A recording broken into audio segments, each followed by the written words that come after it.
Российский удар по Сумам. Москва берет ответственность за атаку на F-16. Трамп заявляет о прекрасных переговорах и отношениях между Киевом и Москвой, а в Казахстане власти приготовили новый вид контроля для граждан.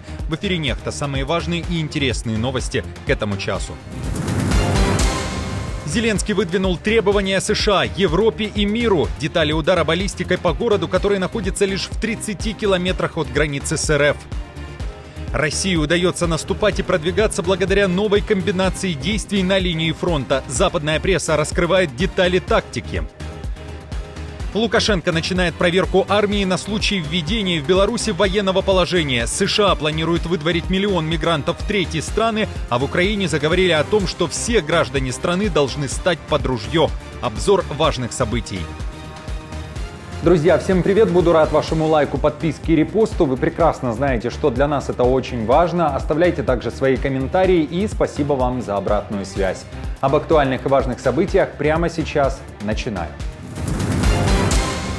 Россия совершила двойную атаку баллистикой по центру города Сумы, который находится лишь в 30 километрах от границы с РФ. В центре удара оказались десятки мирных жителей города. Удар пришелся в том числе и по помещению регионального центра защиты прав человека, который расположен в здании Конгресс-центра Сумского государственного университета.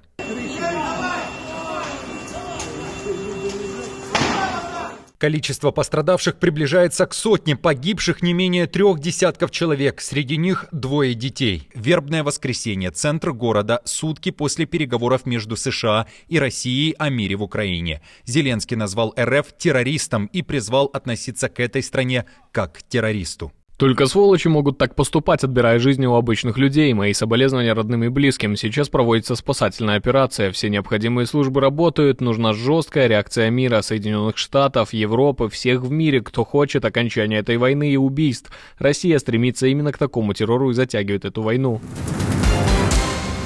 А у Трампа тем временем все отлично. Он в очередной раз заявил, что переговоры идут хорошо, при этом сделал неоднозначное обращение. Есть и другие переговоры, которые идут хорошо. Я думаю, что переговоры между Украиной и Россией, возможно, идут нормально, и вы скоро об этом узнаете. Знаете, наступает момент, когда нужно либо действовать, либо заткнуться. Посмотрим, что произойдет, но, по-моему, все идет неплохо.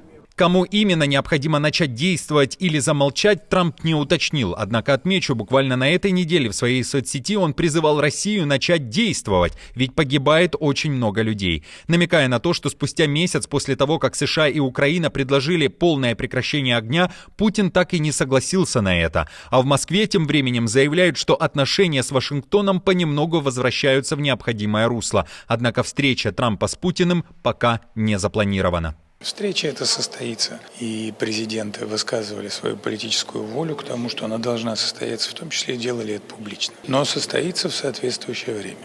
К ней нужно подготовиться.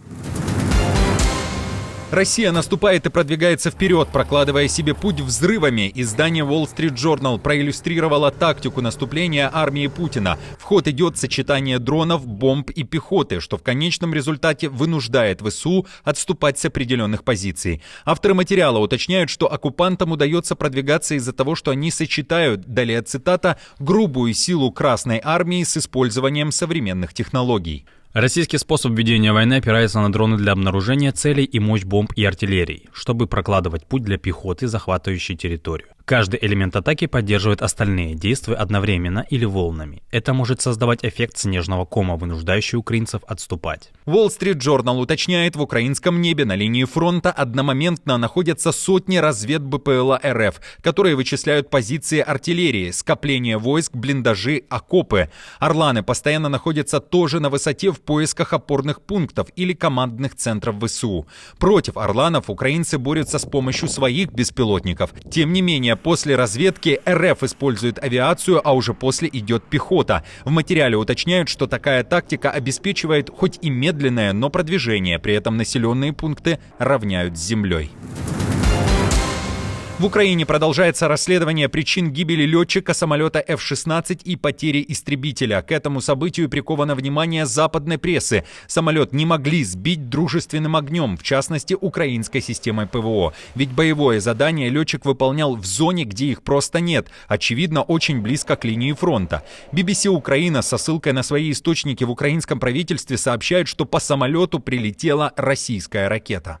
Всего по самолету россияне выпустили 3 ракеты. Это была либо управляемая зенитная ракета с наземного комплекса С-400, либо ракета класса «Воздух-воздух» Р-37, сообщил собеседник во власти.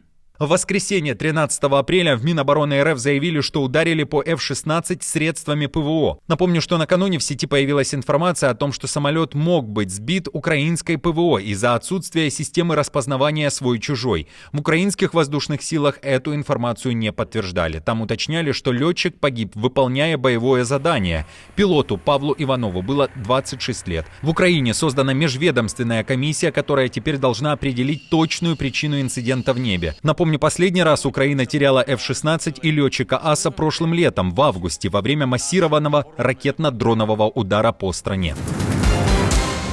Служить в Украине должны все. К такой стратегии страна должна прийти в будущем, ведь Россия останется под боком, соседом, а с учетом угроз и вызовов взять в руки автомат придется не только мужчинам, но и женщинам. Такие взгляды у зама Єрмака из офиса президента Павла Поліси. Он объясняет свою позицию так. В тих умовах, маючи вже той досвід, який у нас є, нам абсолютно логічно було би підійти глибше до питання масштабування війська у час військової загрози і так далі. І так далі. Нам з цим прийдеться жити з розумінням того, що все може повторитися, якщо ми не будемо достатньо сильні.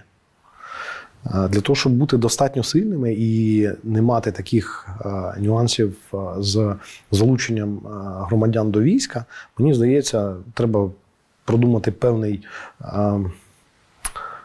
перехідний період для того, щоб у громадян було чітке розуміння того, що служити повинні всі. Напомню, на этой неделе Поліса дал понять, что Украина в рамках мирных переговоров не будет выполнять требования Путина по сокращению численности ВСУ. Это для Киева красная линия. Посланник Трампа Уитков работает на нескольких фронтах. После переговоров с Путиным накануне он провел еще одни переговоры, близкие ему, даже профильные, по ядерной программе Тегерана. Делегации США и Ирана встречались в Омане. Министр иностранных дел этой страны стал посредником в непрямой беседе между Вашингтоном и Тегераном. Мировые СМИ пишут, что на столь высоком уровне эти два государства не сотрудничали с 2018 года. Делегации при этом сидели в разных комнатах, и именно глава МИД Омана ходил и передавал послания из одного зала в другой. По итогу представители стран таки пересеклись. Я считаю, ничего особенного не произошло. Когда мы покидали место встречи, две делегации случайно столкнулись, и мы поговорили несколько минут. Это обычное дело. В наших взаимодействиях с американскими дипломатами мы всегда соблюдали дипломатический этикет. На этот раз тоже все было в тех же рамках. Просто небольшой разговор, можно сказать, обмен приветствиями, а затем мы покинули место встречи. Ничего необычного. В Белом доме заявили, что переговоры с Ираном также идут хорошо, а беседа хоть и не прямая, но была позитивной и конструктивной. Это была цитата. Напомню, США требуют от Ирана не создавать ядерное оружие, ведь в противном случае Штаты могут применить силу. А в Иране хотят найти компромисс, мол, полностью отказываться от ядерной программы не хотят, но могут ее ограничить.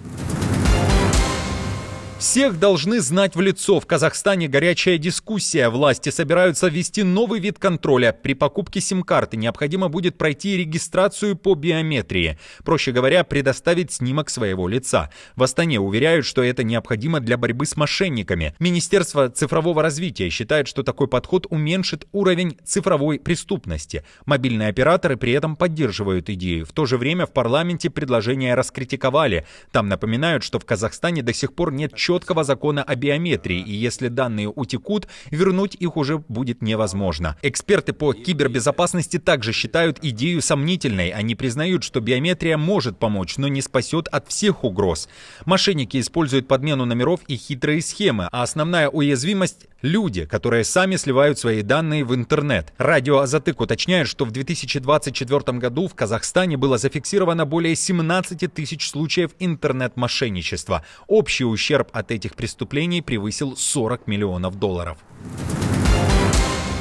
Армия Лукашенко начинает командно-штабные учения в районе, который граничит с Польшей и Литвой. С 13 по 15 апреля в Гродненском районе будет наблюдаться скопление военнообязанных, призванных из запаса, а также силовиков и добровольцев так называемого ополчения. У Лукашенко сообщают, что цель этих учений – усовершенствовать навыки офицеров по руководству силами теробороны и обучению личного состава слаженным действиям. Это была цитата.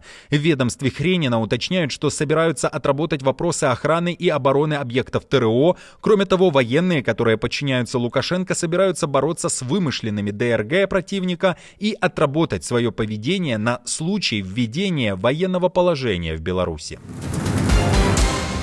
Американская мечта президента. Трамп собирается выдворить за пределы США 1 миллион мигрантов. Об амбициозных планах республиканца пишет Вашингтон-Пост. Трамп, судя по всему, мечтает установить новый рекорд, ведь в последний раз самым большим количеством депортаций отметился Барак Обама. В годы его президентства было выдворено 400 тысяч человек. Трамп же хочет перевыполнить план в 2,5 раза. При этом вывозить мигрантов из США попытаются в разные страны мира. По словам двух чиновников, администрация ведет переговоры с 30 странами о принятии депортированных, которые не являются их гражданами. В недавнем судебном иске администрация заявила, что надеется отправить тысячи иммигрантов в эти страны, известные как третьи страны. При этом Трамп вряд ли сможет достичь своей цели. Одной из главных причин, почему его администрация не сможет выдворить 1 миллион мигрантов, является резкое снижение незаконных пересечений границы, которые традиционно составляли большую часть депортаций, пишет Вашингтон-Пост. После того, как Трамп отправил сотни военнослужащих на границу, попытки незаконно пересечь кордон упали до чуть более 7 тысяч в марте. Это самый низкий показатель за десятилетие. Друзья, на этом все. Не забудьте оставить свой комментарий и лайк. Мы же с командой продолжаем следить за самыми важными новостями. Оперативную информацию от Нехта ищите в телеграм-каналах или на платформе X. Спасибо вам за доверие и то, что остаетесь с нами. До новых встреч и хороших вам новостей.